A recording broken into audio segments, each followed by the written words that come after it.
친정엄마가 말기암 진단을 받았다고 했더니 시어머니의 말이 충격입니다. 평범하게 살았는데 한 달 전 제 인생이 완전히 달라졌습니다. 저는 평범한 회사원이었던 남편을 만나 결혼했고 그 후로 시댁과 함께 지내왔습니다. 결혼 초부터 시어머니는 저에게 높은 기대를 하셨어요. 우리 며느리는 다른 집 며느리보다 일도 잘하고 손재주도 좋아.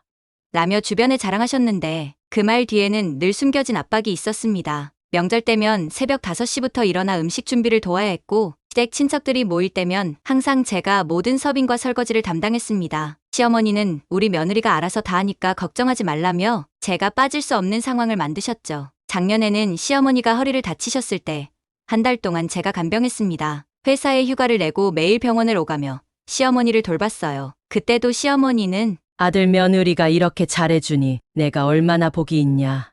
라며 주변에 자랑하셨지만 저에게 직접 고맙다는 말은 한 번도 없었습니다. 그러다 갑자기 걸려온 전화를 받기 전부터 이상하게 느낌이 쌓였습니다. 친정아버지의 전화였어요. 어머니가 위암 말기 진단을 받으셨다는 소식이었습니다. 의사 선생님 말씀으로는 너무 늦게 와서 시간이 얼마 남지 않았다고 했습니다. 전화를 받자마자 눈물이 멈추지 않았어요. 제 친정어머니는 항상 저를 우선시했던 분이셨어요. 결혼 후에도 네가 행복하면 됐다며 시댁 일로 힘들어도 참으라고 하셨죠. 제가 시댁에서 추석 준비로 바빠 친정에 못 갈 때도 괜찮아. 엄마는 네가 잘 사는 게 중요하다고 늘 말씀하셨습니다. 그런 어머니가 이제 얼마 살지 못한다는 현실이 너무 고통스러웠습니다. 남편에게 이 사실을 말하고 당분간 친정에 가서 어머니를 돌봐야 할 것 같다고 했습니다. 남편은 그래, 당연히 가야지라며 이해해주는 듯했습니다. 그날 밤 남편은 얼마나 걱정되겠어. 내가 도울 수 있는 일이 있으면 말해. 라고 했고 저는 잠시 안도했습니다. 하지만 문제는 다음 날 시댁 식구들과의 저녁 식사 자리였습니다. 매주 일요일은 시댁에서 온 가족이 모여 식사하는 날이었거든요. 남편이 상황을 설명하자 시어머니의 표정이 순식간에 굳어졌습니다. 그래서 우리 아들 밥은 어쩔 건데?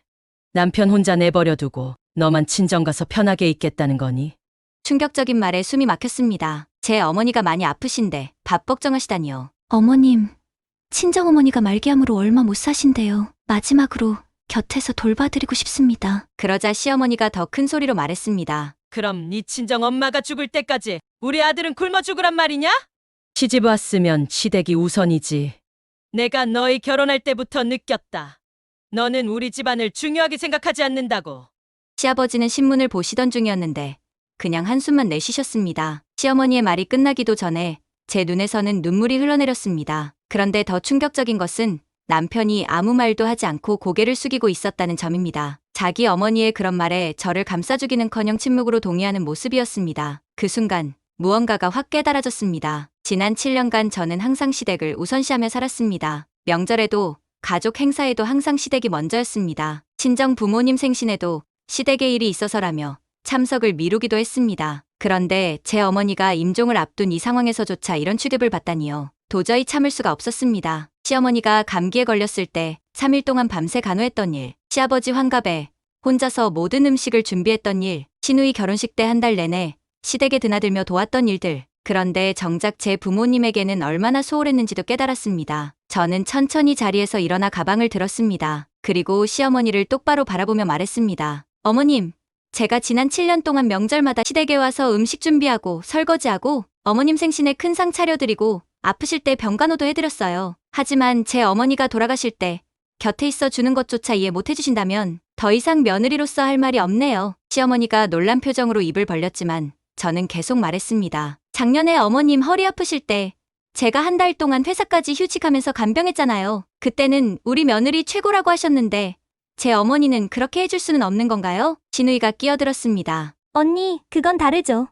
우리 엄마는 저는 시누이의 말을 자르고 말했습니다. 아, 시누이도 결혼했으니 알겠네요. 시댁 부모님은 급진히 모셔야 하고 친정 부모님은 그냥 뒷전이어도 된다는 거죠? 시누이 시어머니도 아프면 남편이 돌봐야 하지 않을까요? 시누이는 말문이 막혀버렸습니다. 오늘부터 친정에 가서 어머니를 돌볼 겁니다. 남편이 밥을 못해 먹으면 어머님께서 해주시든지 아니면 배달시켜 드세요. 저는 이제 제 할 일을 알게 됐으니까요. 그리고 남편을 향해 나와 함께 친정에 가서 내 편이 되어줄 건지 아니면 여기 있을 건지 결정하라고 했습니다. 시어머니와 시아버지 그리고 남편까지 모두 얼어붙은 표정이었습니다. 시어머니가 감히 시어머니한테 그런 말을 이라고 하려는 찰나 제가 마지막으로 말했습니다. 어머님, 저는 지금까지 딸의 역할보다 며느리의 역할을 더 중요하게 생각했어요. 하지만 이제는 제 어머니를 위해 딸의 역할을 할 겁니다. 어머니가 돌아가시면 그때 다시 며느리로 돌아올지 아니면 아예 돌아오지 않을지는 시간이 말해주겠죠. 그렇게 말하고 저는 더 이상 주저하지 않고 집을 나왔습니다. 밖에 나오니 다리가 후들거리고 심장이 너무 빨리 뛰어서 잠시 길가에 앉아 진정해야 했습니다. 7년 동안 한 번도 시어머니에게 대들어본 적이 없었는데 이런 용기가 어디서 나왔는지